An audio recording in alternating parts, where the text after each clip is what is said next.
terrible lighting. I'm in the process of moving and it's kind of not a great day outside, so I have my lamp with the top of it taken off, trying to get a little bit more light. But today I'm going to tell you about how I organize my bullet journal. Alright, so for starters, I have all of my materials. I got a 8x10 grid book, dot grid book, and some highlighters, a nice set of pens, and they come mostly in 0.3, and then the black ones have 5 various sizes, as well as a 6-inch ruler, which I don't use very often quite yet, but it's good to have, and a pencil. So let's get started. So I really like the size of this book. I like that it's a little larger. I have a pretty large purse, so it's not too hard for me to carry something of this size. It also fits nicely in my backpack, so if I want to go to school with it, it works pretty well. I thought it was going to be a hardcover, which I think would have been nice, but I'm still pretty happy with it. So I went ahead and I started, and on the inside I have my key, and so I have a couple of different shapes that I use for different things, tasks, events, appointments, notes, etc. And then down here it has the different ways of filling it in. If it's completely filled in, it's completed. If it's got an arrow coming out of it, I've moved it to another date or time. And then if it's X'd out, it's canceled, and just a single line through means I've started it, but I've yet to finish. Now the next 2 pages I have reserved for my index. I have a couple of things that I've already put in here, and I have a little slot right here that I can put the page number. My last journal, I put the page that it started on through the page it ended on, but I started doing just the page it starts on because that's really what I'm going to be looking for anyway. And this is a page I'm reserving just for when I run out of space over here, if I happen to do so. Next, I have 2017, since 2016 is almost coming to an end, and I put all of the holidays as well in purple circles, which are then explained on the next page. I had a little bit of fun with the different ways of writing and the different colors that I had bought, so that made it just a little more festive depending on what month of the year it was. This side I'm going to reserve for birthdays. I have yet to gather the birthdays of my husband's family since we have just recently gotten married, so I haven't done anything on this side quite yet, but I am reserving that, and when I finish that I will then put a shape on those days similar to the purple circles on the calendar. On this side, since it is, when I started it was October and I'm moving through these last 3 before going into 2017, I went ahead and added these ones, and then I will fill out the months as I go. I've left space for the months of 2017, and again had just a little bit of fun with the colors so that it was a little more festive depending on the month. Sometimes I've seen people will include the holidays and the birthdays on here, but since I have that earlier, I decided to just leave this for meetings and things like that that I want to see that are coming up in that month. Now next I have my blogging calendar for November and December. I went through these by myself and decided what I was going to do for the Monday, Wednesday, and Friday, as well as beginning and end of the month. I haven't completely filled them out yet, but this is how I'm going to organize that.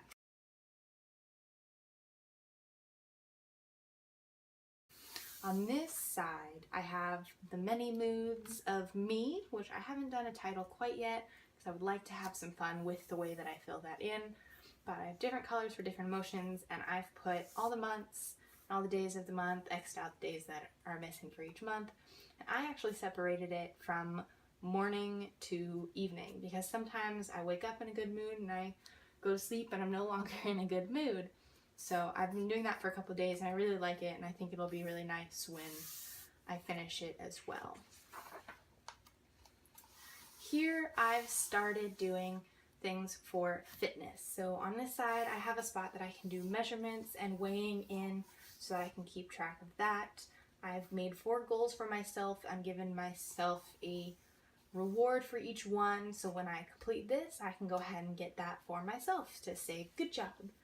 I had a little bit of fun with some arrows that I found throughout the internet and went on to this side to do a run log. I did mess up a little bit. I was following a 2017 calendar when I was doing November and December. Realized 31st and the 1st were on the same day, but I figured I'm going to know what it is anyway, so I wasn't going to let it bother me. So on this page, I can go ahead and X out the days that I go running, and then over here I made a little section where I can say, you know, week 1 through whatever, I went through 10, and then the day that it starts. So today that I'm recording this is the 30th, so I will go ahead and go for a run and write how many miles I went. At the end of the week, I'll write the total, and then when time is all up, I can write how many I ran completely. And it just gives me a little better idea of, you know, not just that I am running, but how far I'm running. Now on this side, I went ahead and I made a habit tracker for the rest of the year. I have the beginning is for the way I'm feeling and different symptoms that I go through because of my own health. The next section is more of like things that I try to get done every day. And then the last section is for different ways that I would like to improve my fitness and different parts of the body that I would like to work out. And I fill it in depending on the day as to how well I'm doing. I went ahead and filled out my November calendar and just made the whole month of it. I left some space so I could have some fun with writing November. And then for the next couple pages, I left some space available and I kind of sketched out what I think I would like to do for more of a weekly calendar, and I'm going to do those with you guys. And then this is for myself as far as the symptoms and treatments that I need to pay attention to for my own health. And next I call it book club. It's a list of books that I would like to read at some point, and then when I'm all done, I'll go ahead and cross them out and be able to track that as I go. Then I made a page of things that make me happy, and it's just different things that, you know, warm sun coming through the window in the morning, things that just make me feel really good. But now that we've gone through what my book looks like, we're going to go ahead and do some weekly trackers.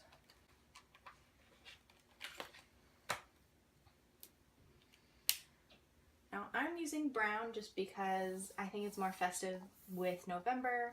I did the same thing on my monthly calendar that I was using brown to outline everything, and then orange to fill out like vacation or the days that I don't have class and things like that. So I'm going to continue that at least with the brown for my weekly ones. Now for my weekly ones, I didn't want to have a full spread for each week. I decided that I have one week that is going to be really crazy, and so I allowed myself a full spread for that. And then the other ones, I just shared it for their own pages.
So now I've finished my first set of weekly calendars. On this side, I went ahead and left space for each of the days, starting on Sunday through Saturday, and I left a whole half of the sheet for me to put different tasks.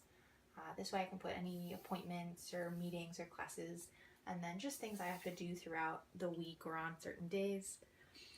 On this side, I went ahead and gave myself 4 different sections, one for tasks that are now separated between the days, one for blogging and social media, different things I need to check on or to get ready for, a little section for homework since getting close to the end of the semester and I want to make sure I'm keeping that on track, and different events or appointments or classes.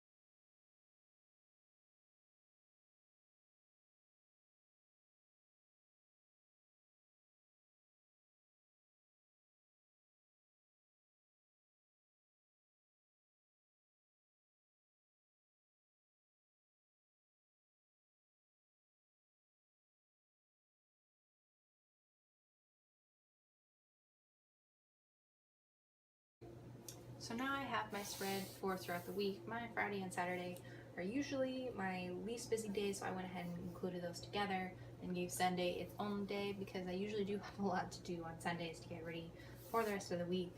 On this side, I went ahead and left these blank so that they don't have titles on them, so that when this week comes around, if I think I'm going to have a lot of homework, maybe I'll give myself a larger section for that.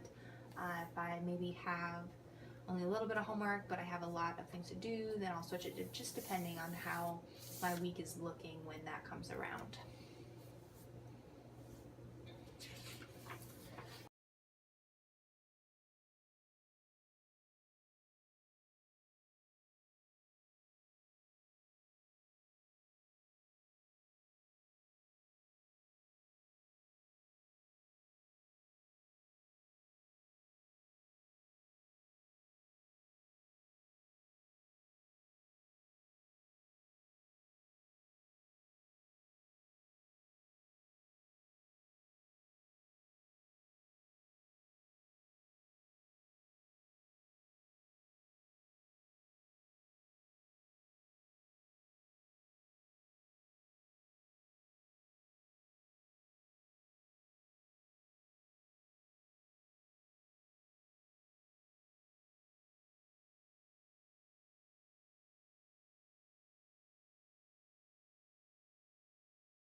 So that's how I went ahead and set up my November calendar, from the weekly ones and the different ways that you can set it up for the different ways that your week looks, or maybe even if you need some more space for tasks, or if you want different sections, just depending on what you need. And then as well, my monthly calendar.